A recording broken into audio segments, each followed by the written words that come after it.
역대상 28장 1절부터 21절까지 말씀 중에 1절부터 10절까지만 교독하도록 하겠습니다.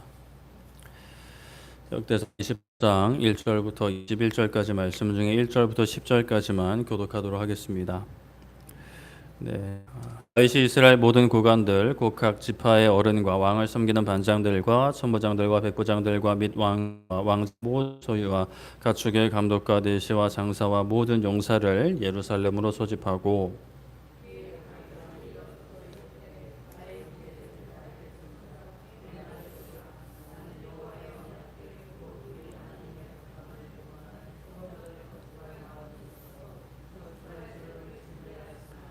하나님이 내게 이르시되 너는 전쟁을 많이 한 사람이라 피를 많이 흘렸으니 내 이름을 위하여 성전을 거기까지 못하리라 하셨느니라.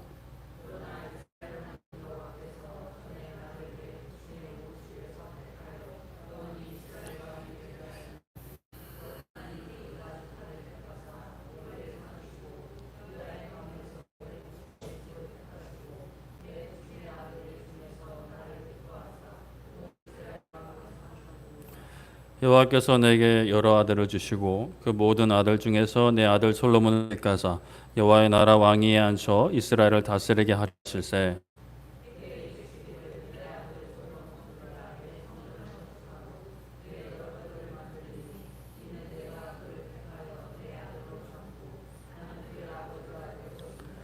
그가 만일 나의 계명과 법도를 힘써 준행하기를 어디가 같이 하면 내가 그의 나라를 영원히 경고하게 하려 하셨느니라.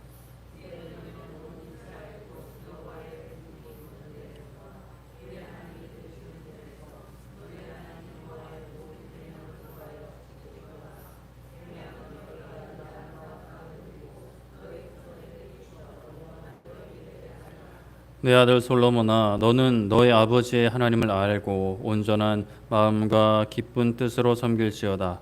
여호와께서는 모든 마음을 감찰하사 모든 의도를 아시나니 너가 만일 그를 찾으면 만날 것이요 만일 너가 그를 버리면 그가 너를 영원히 버리시리라. 그런즉 이제 너는 삼갈지어다. 여호와께서 너를 택하여 성전을 건물건하게 하셨으니 힘써 행할지니라 하니라. 아멘.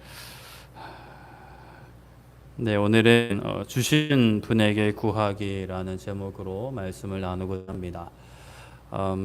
과거의 드라마 같은 데를 보면 주인공이 어떤 이유에서든지 마음이 복잡하거나 시련을 겪은 다음에 무작정 택시를 타는 장면을 본 것 같습니다. 그렇게 택시를 타면 이제 기사님이 어디로 가시냐고 묻죠. 그러면 주인공이 대체로 뭐라고 대답하죠? 그냥 아무데나 가세요. 뭐 이렇게 대답을 합니다. 그러면 기사님은 그냥 아무 말 없이 이제 출발하기도 하고 뭐 얼른 썩 꺼지라는 소리를 하는 그런 장면을 본 것 같은데요. 그런 상황에서 그 주인공은 정말 어디를 갈지 모르는 상태입니다. 그러나 그저 떠나고는 싶고 이 상황에서 좀 벗어나고 싶고 그런 어떤 마음을 그렇게 표현을 하는 거죠. 세상에 많은 사람들이 그런 상태로 살고 있지 않은가라는 생각을 해보게 됩니다. 다들 열심히는 살아요. 물론 열심히 안 사는 사람들도 많지만 열심히 사는 사람이든 열심히 살지 않는 사람이든 다들 본인들이 어디로 가는지 잘 모르는 사람들이 너무 많습니다. 열심히 사는 사람들도 나름대로 목표나 바라는 점들이 있으니까 열심히 살겠죠. 그런데 과연 그것이 진짜 나에게 필요한 것인지 또 정말 선한 것인지 그것을 얻으면 내가 바라는 그 어떤 무엇을 이루게 되는 물론 이제 뭐가 얻고 싶으니까 바라는 게 있으니까 그것을 또 열심히 할 텐데 그것을 얻으면 진짜 내가 기대하던 것을 이제 가질 수 있는지 사실은 알지 못합니다. 그냥 뭐 믿고 나가는 거죠. 남들이 그렇다라니까 뭐 그렇게 하는 겁니다. 또 열심히 살지 않는 사람들 정말 본인들이 무엇을 위해 살고 어떻게 살아야 하는지를 모르니까 그냥 또 그렇게 살아갑니다. 안타까운 일이죠.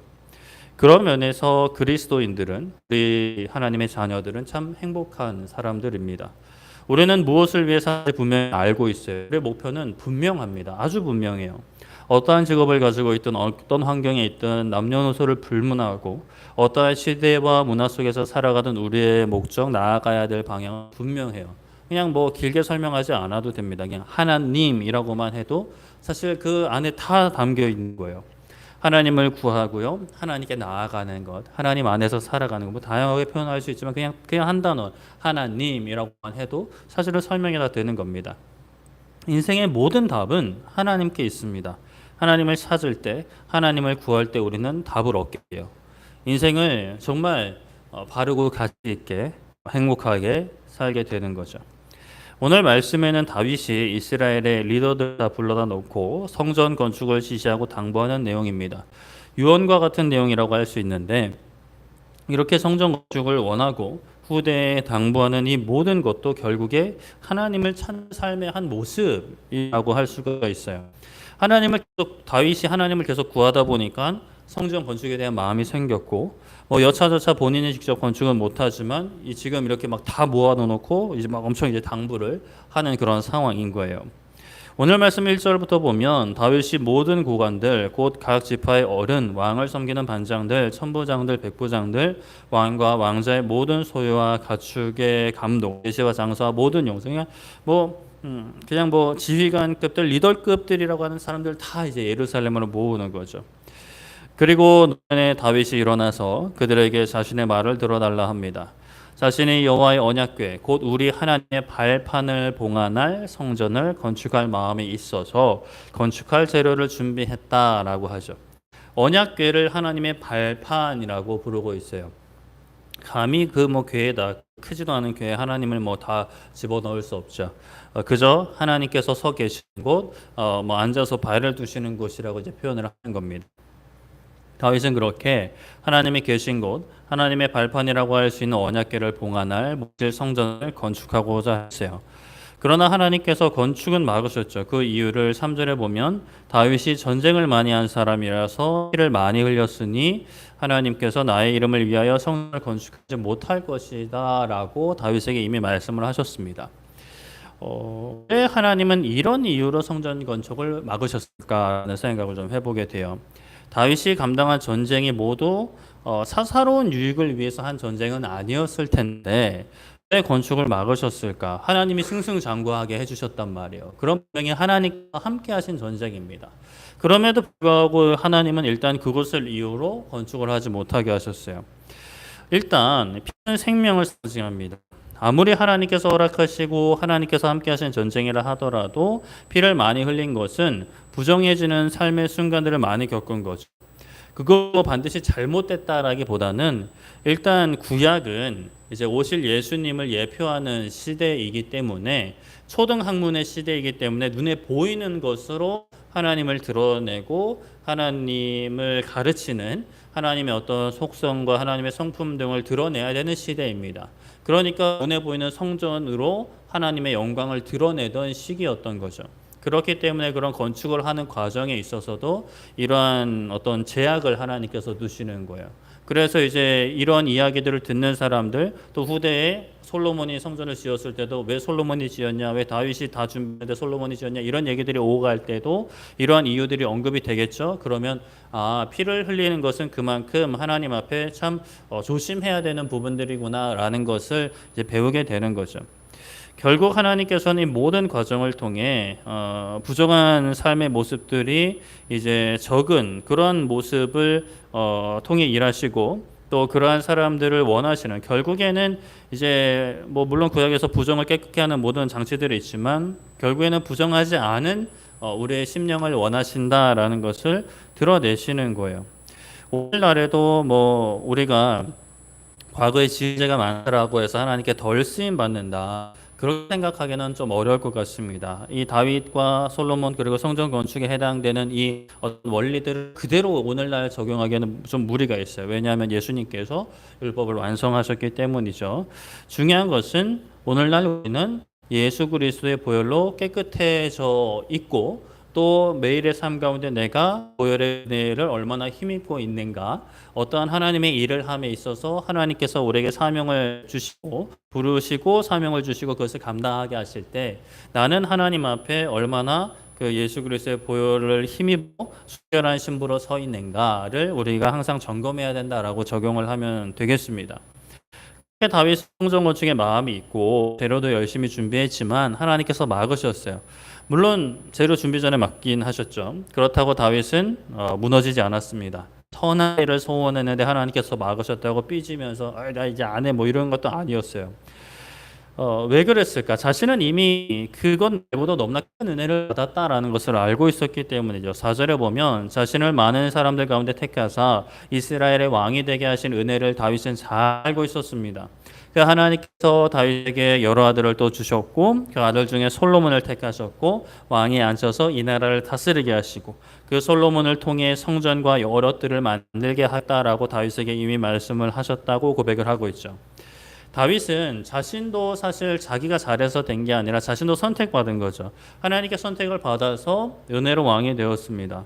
그런데 이제 하나님께서 성전 건축을 하게 할 사람을 하나님의 뜻대로 하나님의 주권으로 이제 택하셨다라고 해서 토를 달 수 없음을 잘 알고 있었어요. 본인 잘나서 왕이 된 건 아니거든요. 그저 하나님의 은혜로 선택받아서 부르심 받아 왕의 역할을 감당하고 또 누렸으니 하나님이 다른 사람을 택하셨다라고 해서 이것을 가지고 불평할 수는 없었던 거예요. 하나님의 고유 권한이시니까 그저 그 앞에 순복하는 겁니다. 내가 할 수 있는 일 하는 거예요. 하나님은 다윗에게 솔로몬을 통해 성전 건축을 할 것을 말씀하시고 단순히 성전 건축뿐만이 아니라 그로 하여금 하나님의 아들로 삼고 하나님께서 그의 아버지가 될 것이라고 말씀하셨다 합니다. 그래서 그 하나님의 계명과 법도를 힘써 준행하기를 오늘처럼 하면 그의 나라를 영원히 견고하게 할 것이라고 말씀하신 것을 또 사람들에게 선포를 해요. 그래서 당부합니다. 8절에 그 자리에 모인 모든 사람들에게 이스라엘의 온 회중이 보는 데서 그리고 하나님도 들으시는 그곳에서 너희 하나님 여호와의 모든 계명을 구하여 지키기로 맹세하라라고 합니다. 맹세라는 단어는 없지만 그것을 결단하고 다짐하라는 거죠. 그렇게 하면 하나님께서 너희로 하여금 솔로몬만이 아니라 그 이스라엘 리더들 그리고 그 자리에 있는 모든 회중들 그렇게 하면 하나님께서 너희로 하여금 이 아름다운 땅을 계속 누리게 하시고 후손에게까지 영원한 기업이 되게 할 것이니 하나님의 말씀을 구하고 지키기로 결단하라 합니다. 성전 건축을 이야기하는 가운데 본질적인 이야기를 하고 있는 거예요. 너희가 이게 끝이 아니다. 성전 건축이 끝이 아니라 너희들이 해야 될 것은 하나님의 말씀을 구하고 그 안에 거하기를 결단해야 된다. 힘써야 된다라는 거죠. 영원한 나라를 세우는 것, 영원한 기업을 세우는 것은 하나님께서 하시는 겁니다. 그러면 그 하나님을 찾고 구하는 것이 바로 인생의 정답인 거죠. 우리가 오늘날 바라는 모든 것, 그것이 악한 것이 아니라면 그 해답은 모두 하나님께 있습니다. 사실 뭐 악한 것도 하나님의 해답이 있죠. 그걸 하지 않는 게 이제 해답일 테니까요. 하나님을 찾고 구할 때, 하나님의 말씀을 찾고 구할 때 모든 것은 하나님께서 더하시는 겁니다. 그러니 우리는 어떤 문제가 있을 때 가장 먼저 하나님을 찾아야 되는 거예요. 무엇을 얻기 위한 도구로, 어떤 수단으로, 과정으로 하나님을 찾는 게 아니라 정말 하나님 안에 모든 게 다 있기 때문에 시작과 끝이 하나님이시고 모든 문제의 답이 하나님 안에 있기 때문에 우리는 모든 상황 속에서 하나님을 찾을 수밖에 없는 거죠. 오늘날 우리 그리스도인들이 진짜 삶 가운데 하나님을 얼마나 찾고 있는가, 또 찾으면 무엇을 구하고 있는가는 우리가 항상 점검을 해봐야 됩니다. 정말 하나님을 구하고 있는지 아니면 하나님께서 주시는 복과 또 문제 해결에 집중하고 있지는 않은지. 물론 복을 구하고 문제 해결을 구하는 것 당연히 필요하지만 그 가운데 내가 진짜 하나님을 구하고 있는가.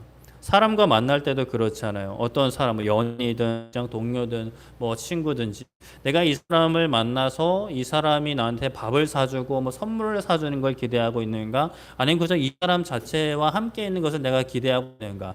이것은 우리가 충분히 살필 수 있는 것이죠.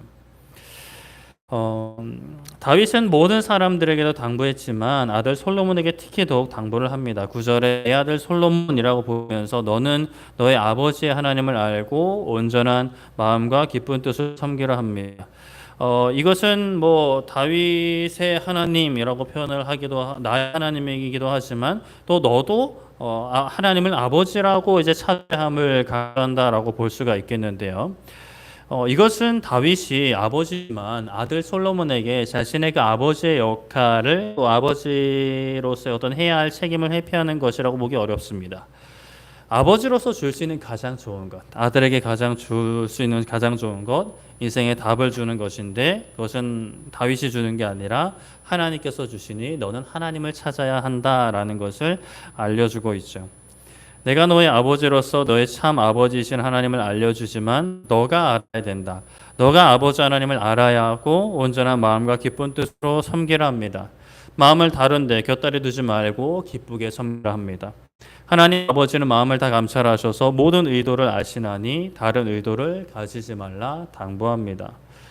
마음을 아시는 아버지를 찾아 만나게 될 것이고 만약 너가 아버지를 버리면 그가 너를 영원히 버리실 것이라 합니다. 무서운 말씀이에요. 누군가는 이러한 어떤 개념들, 이런 말씀들을 좀 너무 치사한 것 아닌가라고 생각할 수도 있을 것 같습니다. 그런데 가만히 생각해 보면 이 땅에서 어느 권세자가 어느 권력가가 힘없는 사람들을 찾는다고 만나줄까? 별 도움도 안 되는 사람들을 품어줄까? 물론 그런 분들도 계시지만 그게 얼마나 가능하겠어요? 얼마나 끝까지 책임져 줄 수 있겠어요? 이 많은 사람들을 어떻게 다 책임져 줄 수 있겠어요? 그런데 하나님은 찾으면 만나 주신다라는 거예요. 하나님을 버리면 버리시기는 하신대요. 이 말은 반대로 우리가 버리지 않으면 절대로 안 버리신다라는 거예요. 세상에는 내가 버리지 않아도 먼저 나를 버릴 사람들 천지입니다. 그런데 하나님은 절대 버리지 않으신다는 거예요. 그러니까 뭐 엄청나게 뭘 해서가 아니라 찾기만 하면, 의지하기만 하면, 믿기만 하면 나를 버리지 않으신다라는 거예요. 믿는 게 너무 어려워요라고 생각을 할 수 있지만 글쎄요. 믿는 게 어려울까? 한 100억 벌어가지고 바치라고 하는 게 어려울까? 모르겠습니다. 즉 솔로몬에게 이야기합니다. 삼가라, 주의하라, 명심하라는 거예요. 정신 단디 차리고 하나님께서 너를 택하여서 성전의 건물을 건축하게 하셨으니 힘써 행하라 당부합니다. 그리고 11절에 모든 성전 구조 설계도를 줍니다. 아주 디테일한 것까지 다 주고 있어요. 다윗이 재료만 막 막무가내로 준비하고 알아서 해가 아니라 막 각 방의 구조, 그릇의 양식, 기구의 무게, 막 기타 등등 막 다다다다다 막 이런 것들을 이제 다 알려주는 거예요. 이것은 또 다윗이 임의로 정한 것은 아닙니다. 19절에 보면 여호와의 손이 내게 임하여 이 모든 일의 설계를 그려 자신을 알려주셨다라고 고백을 합니다. 하나님께서 알려주신 거예요. 그리고 또 당부하는 것은 20절에 강하고 담대하게 일을 행하라 합니다. 두려워하지 말며 놀라지 말며 여호와의 성전 공사의 모든 일을 마치기까지 여호와 하나님 나의 하나님이 너와 함께 계시사 내게서 떠나지 아니하시고 너를 버리지 아니할 것이니 강하고 담대하게 끝까지 일을 행하라 라고 합니다. 사실 재료도 다 있어요. 설계도도 있어요. 그리고 일꾼들도 다 있습니다. 뭐가 두려울까 싶어요. 그건 좀 그 정도는 그냥 누워서 떡 먹기 아닌가라고 생각을 할 수도 있을 것 같은데, 근데 또 그래요. 사람 마음이란 게 이게 상황과 상관없이 약해지려고 하면 또 한없이 약해져요. 다 이제 상황이 펼쳐져 있는데도 우리의 마음은 그것을 왜곡하고 곡해할 때가 있습니다. 하나님을 믿는 신앙도 그렇죠. 하나님께서 실상 다 준비해 놓으셨는데 그러한 하나님의 역사를 보기보다 현실의 어려움만 보면 이 세상 살기 참 걱투성인 거고 두렵게 짝이 없는 인생길입니다. 믿음의 눈을 들어 하나님을 바라볼 때 두려움이 사라지지 세상만 바라보고 내 힘만 의지할 때는 잘 될 때는 또 잘 돼요. 그런데 잘 안 되는 순간 그걸 마주하면 그게 임기치 넘어가 버리면 와르르 막 마음이 무너지게 되는 거죠. 마태복음 28장 20절에 내가 너의 군번 모든 것을 가르쳐 지키게 하라 볼지어다 내가 세상 끝날까지 너희와 항상 함께 있으리라 라고 예수님이 말씀하셨습니다. 하나님이 함께 하시는 것은 예수님이 함께 하시는 것, 성령님이 함께 하시는 것은 육체의 눈으로 경험으로도 보고 경험할 수가 있어요. 그러나 말씀만 붙잡고 믿어야 할 때도 있습니다. 믿어야 하는 거예요. 하나님께서 함께 하시지 않은 것 같아도요. 말씀을 붙잡고 지금 나와 함께 믿어야 되는 거예요. 지금 이 자리에 이 지하 이 시설도 하나님이 우리와 함께 하심을 믿어야 되는 거고 우리의 가정 가운데 믿지 않은 가족들 사이에 있을 때도 하나님이 함께 하심을 믿어야 되는 거고 직장 가운데 참 답답하고 어려운 그런 상황 안에 막 열불나는 그런 상황 가운데서도 하나님이 나와 함께 하심을 우리는 믿어야 되는 거죠. 믿기 어려워도 어떻게 해요? 믿어야 되는 거죠. 세상살이 다 쉬운 것만 하고 사는 거 아닌데 믿는 것도 믿기 어려워도 안 믿어져도 그래도 사모해야죠. 기도해야죠. 그러면 하나님 믿음 달라 믿고 싶다라고 기도해야 되는 겁니다. 그냥 가만히 있으면 안 돼요. 하나님께서 함께 하시니 솔로몬에게 많은 일꾼들이 있고 백성들이 순종했던 것처럼 우리에게도 하나님 필요하시면 사람 붙여주시겠죠. 안 붙여주시면 하나님께서 직접 하시겠죠. 아니면 우리가 하나님께서 주신 능력으로 직접 감당하게 하시든지 뭐 어떻게든 하게 하시겠죠. 그러니 우리는 그냥 하나님을 찾기만 하면 되는 겁니다. 우리 오늘날 하나님의 성전을 세우는 사람들이죠. 나의 삶이, 나의 육신이 하나님께서 거하시기에 합당하게 지어져 가야 합니다. 그것은 막 하루하루 벽돌을 쌓는 거예요. 쌓다가 좀 잘못하면 한 일주일치, 한 달치가 무너지는 경우도 있을 수 있어요. 그러나 뭐 어떻게 해요? 아휴, 그냥 다시 툴툴 털고 일어나서 다시 쌓아야 되는 거예요. 우리의 어떤 신앙의 여정에 있어서 하루의 수고와 헌신이 오늘의 기도가 막 엄청난 변화를 가져오지 않을 수도 있어요. 가져올 수도 있고요. 그러나 이렇게 쌓고 쌓다 보면 믿음을 사모하면서 붙잡고 선한 싸움을 어떻게든 발버둥치면서 가다 보면 언젠가 우리의 인생이란 집이 하나님의 성전으로 멋지게 지어져 있는 집을 발견하게 될 것이라고 믿습니다. 그러니 우리가 해야 할 일은 지금 상황 참 갑갑하겠죠. 옆집은 굉장히 잘 지어져 가는 것 같고 이미 잘 지었고 막 안에 내부 인테리어 하고 있는데 나는 아직 뭐 벽돌 요만큼 뭐 한 3층 올리고 세단 하나 올리고 있으니까 참 그런 걸 비교해 보면 답답할 수도 있지만 그러나 그거 보지 말고 이 우리의 인생, 뭐 우리 가족, 또 우리 자녀들, 우리 뭐 직장이나 또 나의 모든 인생, 우리 자녀들의 인생, 뭐 부부 관계든 부모 자식 관계든 또 우리 교회든 이 나라를 바라보면서 지금 이 상태만 보는 게 아니라 하나님의 설계도를 보는 거죠.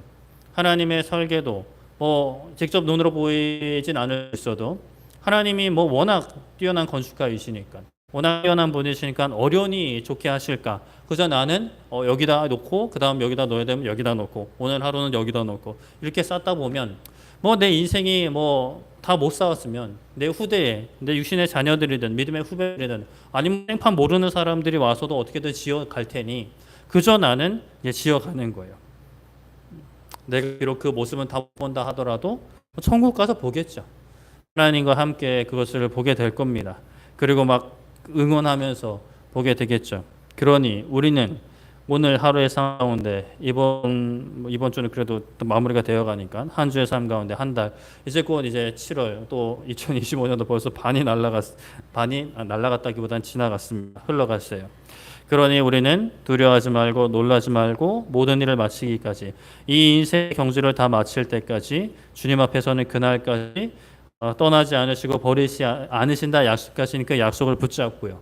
하나님의 성전인 나의 힘을 세우고 우리 가정을 세우고 우리 교회를 세우고 하나님의 나라를 세울 수 있는 어떠한 상황에서도 포기하지 않을 수 있는 다시 일어나 주님 바라보며 걸어갈 수 있는 우리 모두 되기를 소망하고 축복합니다. 말씀을 정리하겠습니다. 다윗이 이스라엘 리더들을 불러다 놓고요. 성전 건축을 당부합니다. 그러나 사실 성전 건축은요. 평생에 걸어갈 사명길의 일부분인 거예요. 우리 시각에서 보면 영원한 하나님 나라에 비춰보면 사실 너무나 작은 거예요. 근데도 참 그 작은 것 하나 하려고요. 다윗은 많은 것을 준비했고 이제 말년에 솔로몬과 모든 리더들을 붙잡아 놓고 당부하고 또 당부하고 또 당부하는 거예요. 강하고 담대하게 감당해라. 함께 하실 하나님 신뢰해라. 의지해라. 말씀을 구하고 말씀을 지켜라 라고 당부합니다. 우리가 하나님의 성전입니다. 우리의 육신과 생각이 우리의 이 예배가 모임이 우리 교회가 또 한국교회가 온 세계 교회가 또 선교지가 모두 하나님의 성전입니다. 주님 다시 오실 때까지 우리의 사명이 어떠하든지 어느 부위든지 눈에 잘 띄는지 안 띄든지 그저 우리에게 허락하신 사명 정말 아름답게 또 즐겁게 행복하게 감당할 수 있기를 소망하고 축복합니다. 찬양하고 기도했으면 좋겠는데요. 우리 주님 다시 오실 때까지 아까 했던 찬양